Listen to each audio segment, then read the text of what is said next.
a microregression? Microaggression. Microregression? Aggression, like aggressive. It's a microaggression. Oh, a microaggression. Yeah. Microaggression? Not entirely familiar with the concept, no.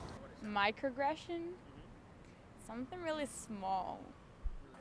Microaggression sounds like something that would happen like where someone kind of screws you over inadvertently, maybe like a road rage situation, or if like you're walking to class and someone takes your seat, it's like, something like that.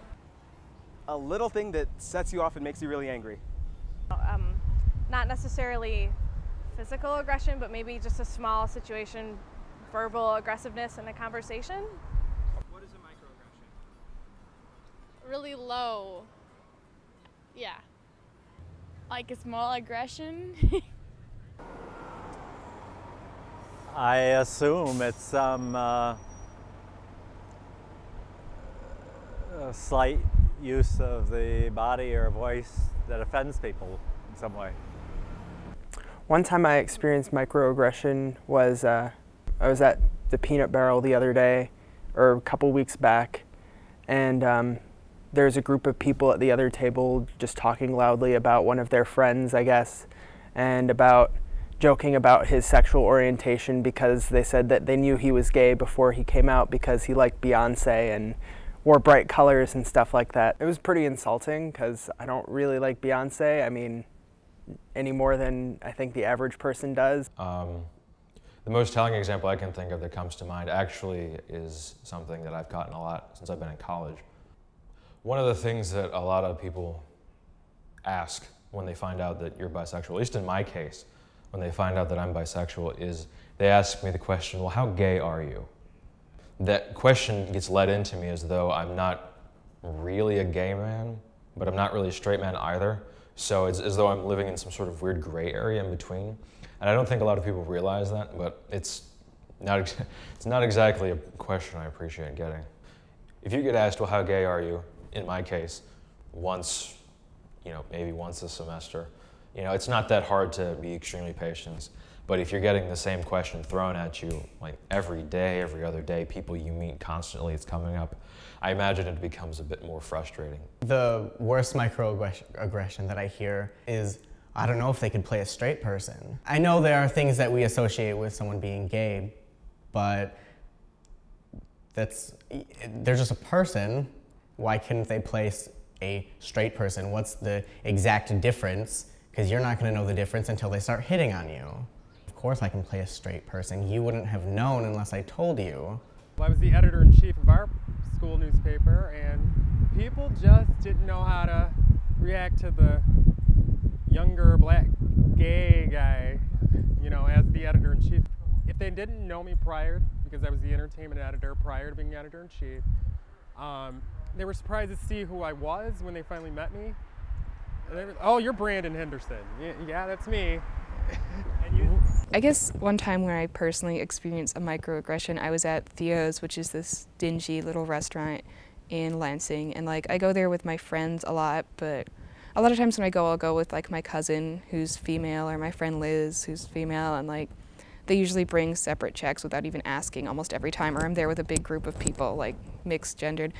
But one time I was there just with me and my friend Jim, and we asked for the check and they just brought one check and they handed it to Jim with I think they just thought that we were a couple, they just kind of assumed a man and a woman eating together. And I don't know, it just made me really uncomfortable, and they were really confused when we asked for separate checks. They were just oh, well, okay. They had just made an assumption about us and were very startled when it wasn't true.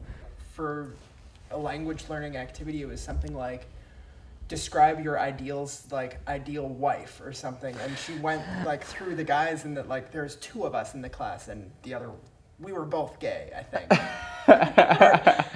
No, there were a couple of other guys in the class, but she went and asked both of us, and really pressed us, and I was like, do I really have to answer this question? This is really uncomfortable. We'll come to the bar, I bartend and manage simultaneously. They'll be like, is the manager here? I need to speak to Brandon, the manager. And then I'm like, I'm Brandon. They're like, oh. I didn't really do anything, but I was with a bunch of people who did. I mean, I did eventually kind of say something because I was really offended that they were saying that, and they didn't really do anything different. They just got really angry. They tried to use the defense that they were there with their gay friend, and we were not terribly impressed with that. We ended up leaving. A lot of times I hear it from people that I don't know, and I don't like to butt in on people and make a scene where it doesn't really belong. I'm guilty of this too. I usually just kind of ignore it and kind of hope it'll go away, but I think the best thing to do is to address it and call them out on it, because if you don't, who else is going to? It doesn't really make me think any less of them or make me think down on them for the fact that they don't know about it. I just realize that this is obviously not something a lot of people are encountering or at least familiar with. So being angry at microaggressions is a waste of time. Don't fight them about it. Stay calm and think about what you need to say to get them to understand why you think that would make, or why that makes you uncomfortable, or why you think that would make someone else uncomfortable, and why it's not really an acceptable thing to say. If people actually called people out on saying stuff like that, they probably would stop eventually. I try to be as polite as possible, or at least try to be as informative as possible, because it's one of those things that I think is ignorance due to lack of exposure. I don't like to count things that people don't mean just because I'm like, well, they're not a mean person. They didn't mean it like that. I blow it off like no big deal. I take it with a grain of salt. I'm so used to it at my young age of 28. The number of times you can hear people saying things like that's gay on campus is, I mean, even now when I'm a senior, I still hear it every so often, and it's still kind of amazing. Because I do hang mostly with the theater department and a lot of, like, obviously accepting people, and I don't hear very much. And it was hard to pick out before, like I said, because I didn't know to look for it.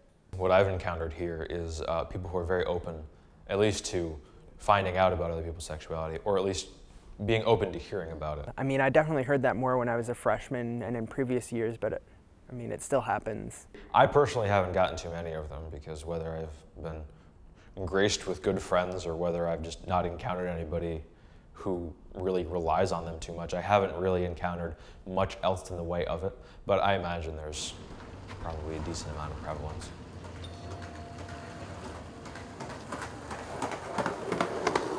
I honestly can't think of a time when I've actually used LGBT resources on campus. I think that they serve a purpose, but I don't think they're really as much of a serious kind of support group maybe as they should be, but I never really got that much into them. And I don't know about the other ones because I've only have experience with Ring, but I feel like they don't do a lot of like activism. They don't do a lot of like, you know, sign campaigns or like forums, and they have speakers come in, but the only people that ever go to see them are like people in the LGBT community and their friends. So like I feel like they don't reach out to a lot of people that they actually need to reach out to, and like they don't do anything. Like, I don't know. I have enough gay friends that if I need to like sit down and fucking talk to somebody, I can find someone to talk to. I don't need to go to a special meeting. I mean, if people do, it's great that they have that space, but it's like I feel like they should also like do like, I don't know, like anything. I don't know. Besides, I don't think like, it order really pizza. was that. I don't think it really was that much of like a social, of like a support group. Though it really was more just like let's get together and watch movies and eat pizza. I guess maybe they're not that great of a resource group, because I mean, if I didn't really feel that comfortable going or feel like it was worthwhile going, then maybe there does need to be something else. I'm not particularly sure there is much they can do about microaggressions as far as actively head-on trying to rid them or make them less prevalent. They could try, but I wouldn't go too overboard with it. There's only so much you can do to try to change the way people think, even if it's in a way you don't particularly appreciate. One thing that the administration could do to stop microaggressions on campus is just have a campaign like they have with like the social norms campaign with the Ducks about drinking, about what normal drinking is, having something like that, telling people that this is not really acceptable, that this is this kind of stuff is hurtful and people don't really appreciate it, because I don't think a lot of people are necessarily aware that it's even a problem. Trying to bring awareness to stop that may actually cause people to say it more to spite, or they're like, it's not a big deal, that's gay. I can't even begin to figure out how you would even be able to reach people like that. I mean, it would have to be a giant sort of change in the entire administration of the university. I mean, I guess that could be done by student groups too, although I'd prefer to see the administration take care of that, because I think that's their job. No, before this I was not aware of the term microaggression.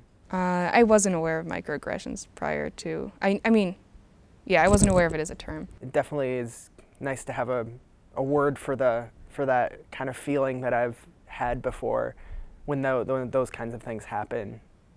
It gives me a term that I can kind of connect to them, because I'm pretty sure everybody has either seen one happen or has their own that they tend to do. I think having a label is always helpful for like stuff like this, just because like something you can call it, because before I'd be like, they gave me a funny look or they treated me weird and I felt uncomfortable, but now there's actually a term to call it, so that's helpful.